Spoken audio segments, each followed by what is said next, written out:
నమస్తే అండి. నమస్తే అండి.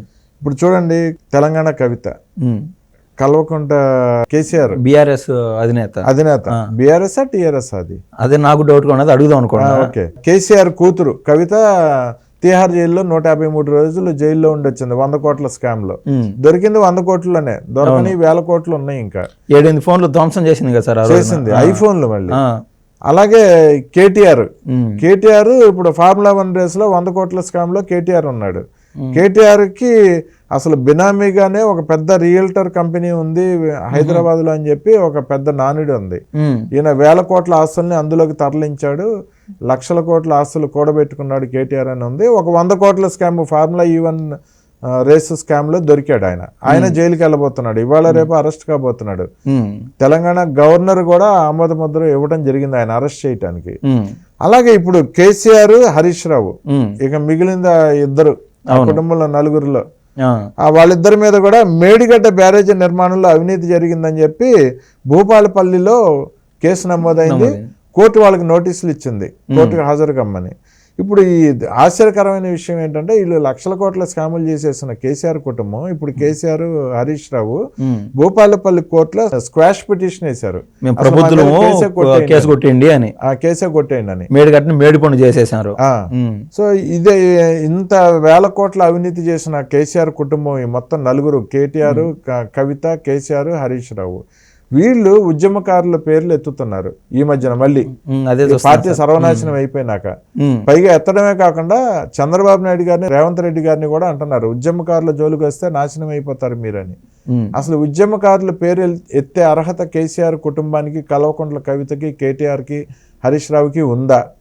అసలు ఉద్యమకారులకి చంద్రబాబు నాయుడు గారు కానీ, రేవంత్ రెడ్డి గారు కానీ ఏమన్నా అన్యాయం చేశారా, ఏమన్నా ద్రోహం చేశారా? అసలు ఉద్యమకారులకి ద్రోహం చేసింది ఎవరు తెలంగాణలో? వీటి మీద మీ విశ్లేషణ కావాలి నాకు. సరే సార్, తెలంగాణ దాని గురించి పక్కన పెడితే చంద్రబాబు పేరు ఎత్తినారు కాబట్టి ఒక మాట చెప్తున్నా. మీరు లేనిపోంది చంద్రబాబు పైన పూసి ఆమడ దూరం తోసేసినారు, ఏ మాటకి ఆ మాట. ఇప్పటికీ చంద్రబాబు గారు కన్నా ఇక్కడ అడుగు పెడుతున్నారంటే పోసుకుంటారు వాళ్ళు. ఆ రోజు తెలంగాణలో అడుగు పెడితే వాస్తవంగా ఆ రోజు చంద్రబాబు గారి అరెస్ట్ విషయంలో అరెస్ట్ అయితే ఇక్కడ కేటీఆర్ చేసిన వ్యాఖ్యలకి వాళ్ళని అదక పదాలను తొక్కేశారు ఇక్కడ ఉన్న జనం. ఎవరు పాటుకోలు నిరసన తెలుపుకున్నారు, భారతదేశం మొత్తం ఎవరు పని వాళ్ళది, ప్రపంచవ్యాప్తంగా నిరసన తెలిపినారు చంద్రబాబు గారు అరెస్ట్ అయినప్పుడు.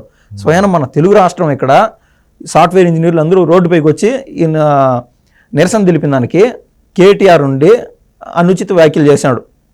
మీరు చేతనైతే మీరు ఆడు చేసుకుని దాన్ని ఇంకా జీవితం అట్టాటి మాట అంటాడని నేనైతే నమ్మను.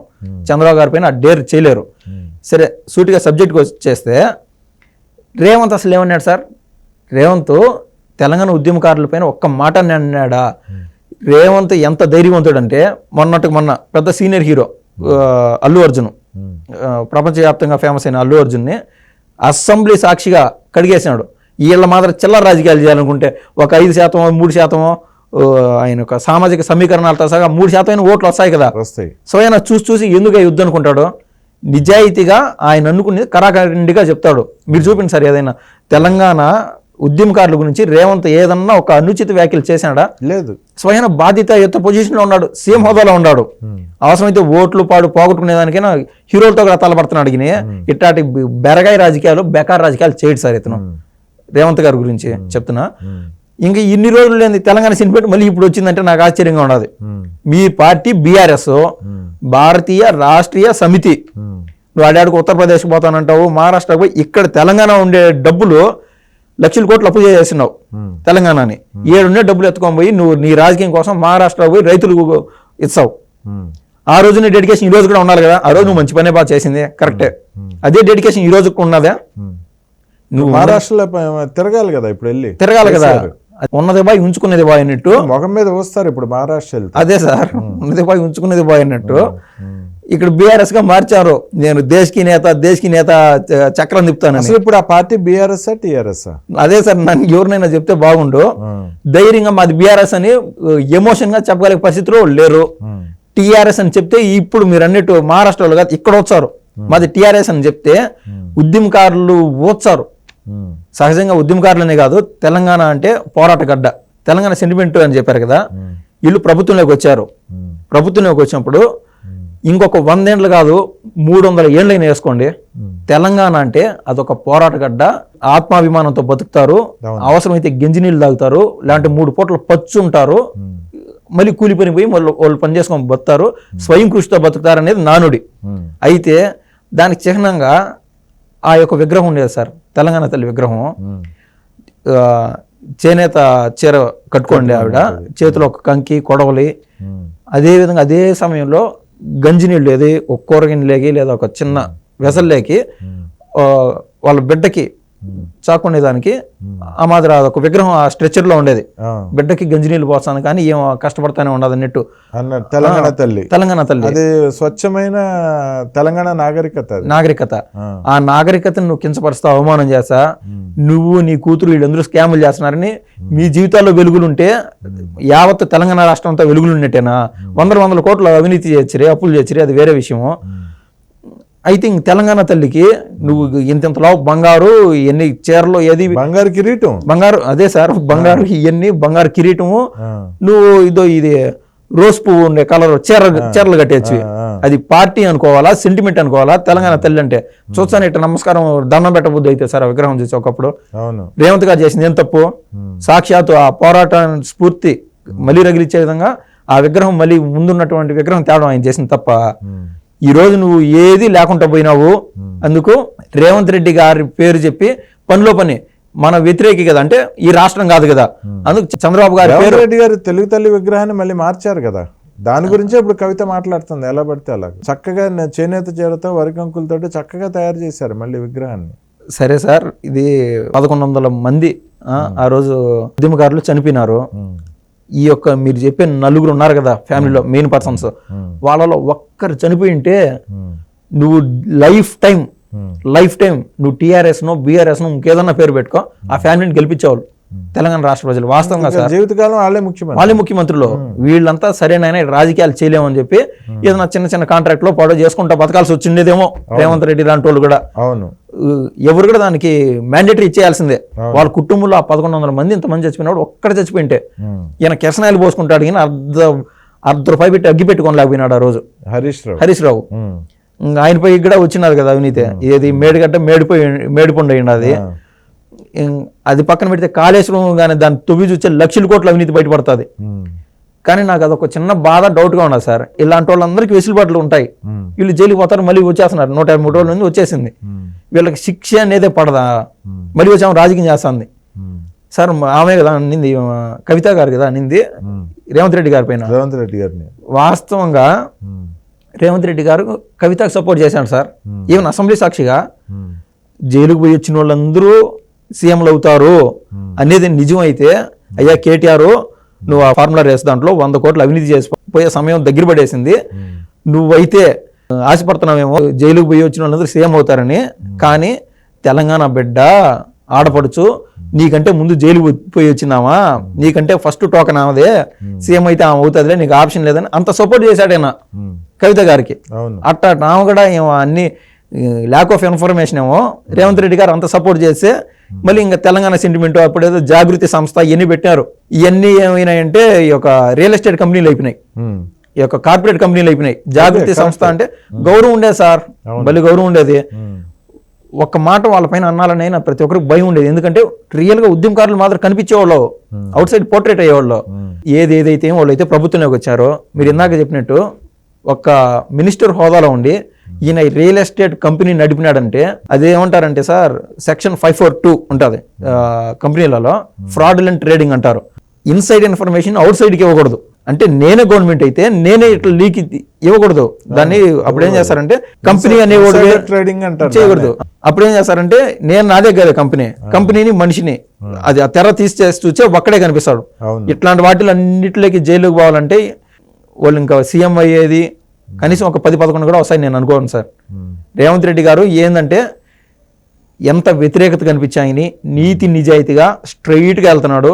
ఆయన క్యారెక్టర్కే అందరూ ఈరోజు ఆయనకు పట్టం కట్టారు. ఎంత అవినీతి చేశారు, 1000 కోట్ల అవినీతి. కేసీఆర్ కుటుంబం మొత్తం ఏనాడైనా ఉద్యమకారులను గుర్తించి ₹1 వాళ్ళకి ఇచ్చారా? చనిపోయిన 1100 కుటుంబాలకి కనీసం గద్దర్ లాంటి విప్లవ గొంతు అంటారు ఆయన. అవును, అసలు ఆయనకైనా చిన్న పదవి ఇచ్చి ఒక దళితులకి సేవ చేసుకునే పదవి ఏదైనా ఇవ్వగలిగారా వీళ్ళు?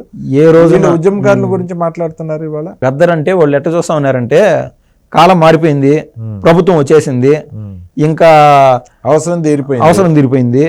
అట్లాంటప్పుడు ఏం చేస్తున్నారంటే జోబిలో రూపాయి పెట్టి కింద మంట పెడతా ఉంటారు. అంటే ఏదైనా స్టేజ్ పైకి ఏదైనా వచ్చినప్పుడు 1-2 సార్లు పిలిచి పాటలు పాడించుకుంటా ఉంటారు.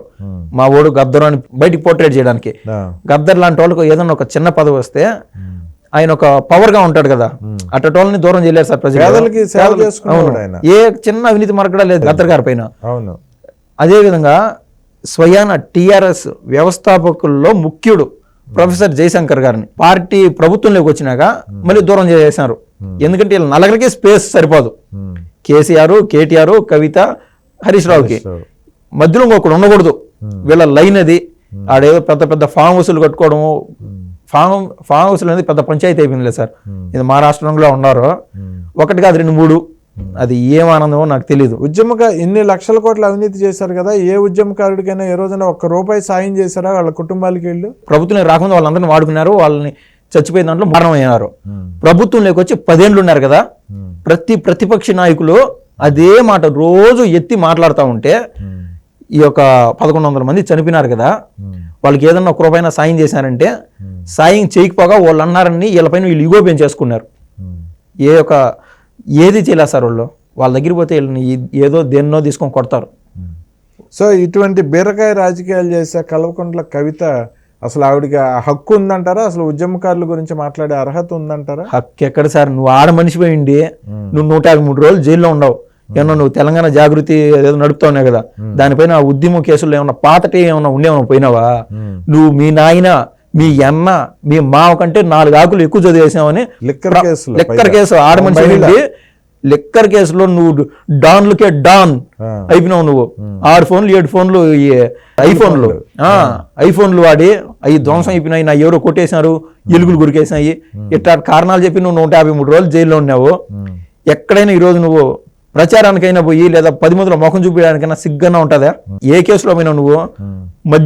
మద్యం కేసులో ఆడ మనిషి పోయింది, తెలంగాణ బిడ్డ పోయింది, పోరాట గడ్డలో పుట్టి అసహ్యం సార్. వీళ్ళు మాట్లాడే హక్కే ఆడదు సార్. ఇప్పుడు మేడిగడ్డ జరిగిన అవినీతిలో హరీష్ రావు, కేసీఆర్ కూడా జైలుకి వెళ్ళబోతున్నారు. అక్షరాల ఎవరైనా అయితే లోపల మనసులో ఒకటి పెట్టుకొని కుళ్ళు కుతంత్రం పెట్టుకొని రేవంత్ రెడ్డి గారి పైన 3:30కి 4 గంటలకి రేవంత్ రెడ్డి ఇంటికి పోయి దాడి చేసి పోలీసులో రాజకీయవాదులో తెలియదు పెళ్లి జరుగుతుంటే పెళ్లిలో ఈడ్చుకెళ్ళిపోయారండి ఆయన్ని సార్. అదే సార్, అది ఒక హింసావాద రాజకీయం. అది ఆ విధంగా బయటికి కనపడకుండా అర్ధరాత్రులు చేయడము ఇవన్నీ వీళ్ళకి అలవాటు. రేవంత్ రెడ్డి స్వయాన ఓపెన్ గా చెప్తాడు, నీ టైం అయింది, నీ టోకెన్ ఇప్పటికి 1.5 నెలల టైం పడుతుంది, డేటా మేము కలెక్ట్ చేస్తున్నాము. రేవంత్ రెడ్డి గారు ఓపెన్ గా చెప్తున్నాడు. ఆయన దాపరికంగా చట్టం దానిపైన చేసుకోబోతుందని అట్టగా చెప్తాంది. అన్ని ప్రూఫ్స్ ఉన్నాయి. క్లారిటీ, ఇంకొంచెం క్లారిటీ కావాలా, టోకెన్ టైం అవుతుందని అదేదో సినిమాలో చెప్పినట్టు నీకు కొంచెం టైం పడుతుంది, చెప్పి చేస్తానంటాడు చూడు. ఆ మాదిరి రేవంత్ రెడ్డి చెప్పి చేస్తున్నాడు. అసలు ఒక విషయం నాకు ఆశ్చర్యం కలిగిస్తుంది. ఇక్కడ దొంగలు దోపిడీలు చేసి 1000 కోట్లు ఆర్జించిన కేసీఆర్ కుటుంబం, అక్కడ 1000 కోట్లు 1,00,000 కోట్లు కొట్టేసిన జగన్మోహన్ రెడ్డి కుటుంబం, వీళ్ళిద్దరూ బాయ్ అంట. అసలు ఓకే, దీన్ని ఎలా తీసుకోవాలంటారు? దొంగలు ఊళ్ళు పంచుకున్నట్టు వాళ్ళు ఆంధ్రాన్ని పనిచేసుకున్నాడు ఆయన, ఈయనేమో తెలంగాణని పనిచేసుకున్నాడు. అవును, ఇప్పుడు మీరు చెప్తా ఉంటే ఇక్కడ 2 విషయాలు సార్. అక్కడ జగన్మోహన్ రెడ్డి వచ్చి ఇక్కడ రేవంత్ రెడ్డితో స్నేహం చేయలేడు. ఒక్క వరలో 2 కత్తులు ఇమ్మడవు. ఆయన ఒక అవినీతి సామ్రాజ్యం, ఆయన ఒక అవినీతి కత్తి, అవినీతి చక్రవర్తి. ఈయన ఒక అవినీతి అంటే భయము. ఈ రోజుకి ఏదన్నా నువ్వు ఈ అవినీతి చేసావు, నిజాయితీగా ఉంటాడు ఆయన. కాబట్టి ఆ ఒక్క వరలో 2 కత్తులు ఇమ్మడవు. కానీ నాకు వాస్తవంగా మీరు ఇది ఒక జగన్మోహన్ రెడ్డి పేరు చెప్పినారు కాబట్టి నాకు ఈ క్షణాన్ని ఎందుకో కేసీఆర్ కుటుంబం చాలా మేలేమో అనిపిస్తాను సార్. ఆ సెక్టర్ వేరే సార్, లక్షల కోట్లు మీరు అది వేరే. దాంతో పోలిస్తే కేసీఆర్ కోసంతో మంచోడే. మొన్న 24 ఎలక్షన్ల ముందు కేసీఆర్ గెలుస్తాడని జగన్మోహన్ రెడ్డి చెప్పాడు, జగన్మోహన్ రెడ్డి అక్కడ గెలుస్తాడని కేసీఆర్ చెప్పాడు. దొందే వాళ్ళు ఒక్కరు గెలిచిన ఆయన బాగానే ఉండేదేమో. దొందే అదేదో అన్నట్టు ఒకరిని మోసం చేస్తే ఏమన్నా కొద్దిగా బాగుపడతామేమో, 10 మందిని మోసం చేస్తే ఇంకొంచెం బాగుపడతామేమో, కానీ నిన్ను నువ్వు మోసం చేసుకుంటే సంకన అయిపోతావరా అంటారు. ఆ విధంగా ఈయన ఆయన మోసం చేశాడు, ఆయన మోసం చేశాడు. మళ్ళీ వీళ్ళిద్దరూ మిత్రులే. మోసం అంటే అట్ట కాదు. అన్నా నువ్వు గెలుచావు, నీకు 2,000 కోట్లు పంపిస్తున్నాను. అన్నా నువ్వు గెలుచావు, మున్సిపల్ ఎలక్షన్ టైం 1,000 కోట్లు పంపించాను. ఈ స్నేహంలో పోయినారు సార్ వీళ్ళు. ఇద్దరు మోసం చేసుకున్నారు. అది వాళ్ళ తప్పది, దానికి ఎవరు ఏం చేయలేరు. ఓకే అండి, మంచి విషయాలు చర్చించామండి. థ్యాంక్ యూ అండి.